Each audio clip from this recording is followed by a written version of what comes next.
Les yeux fixés sur Jésus-Christ, entrons dans le combat de Dieu. Bonjour, comment tu vas? Cette antienne, c'est l'antienne d'ouverture de la prière des l'autre que nous allons méditer durant ces 40 jours de carême, 40 jours de combat spirituel, 40 jours du combat de Dieu. Dans l'évangile de ce jour, Jésus est tenté de toutes les manières possibles.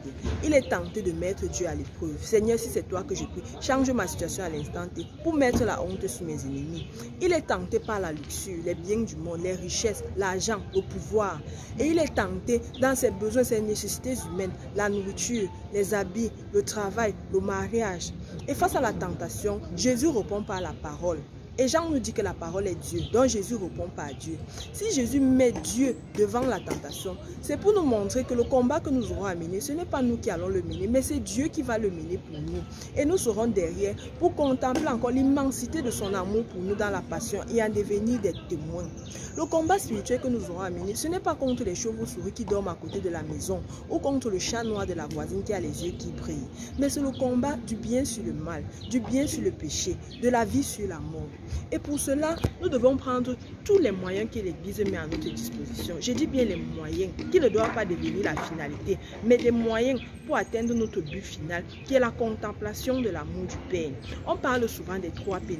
La prière, c'est le temps par excellence de lire et de méditer la parole de Dieu, de contempler toutes les étapes de la vie du Christ au travers de la prière du chapelet, pour entendre du Père quels sont les aspects de notre vie qu'il veut que nous travaillions.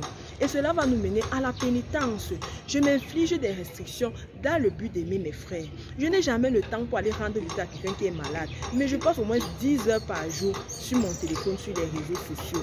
Si je buvais 10 bières, je vais en boire une, mais je ne vais pas prendre le reste de l'argent pour aller garder à la tontine. Mais je vais utiliser ça pour aimer mon frère en l'aidant dans la situation difficile qu'il est en train de traverser. Le partage, non pas des vidéos morbides ou des informations infondées sur les réseaux sociaux, mais de l'amour que je reçois du Père chaque matin dans ma prière. L'évangile de ce jour est très clair. Jésus était rempli de l'Esprit Saint. Et c'est cet Esprit Saint qui lui a permis de tenir ferme face à la tentation. Si toi tu prends tes engagements de carême comme ça seulement en l'air, tu vas tomber.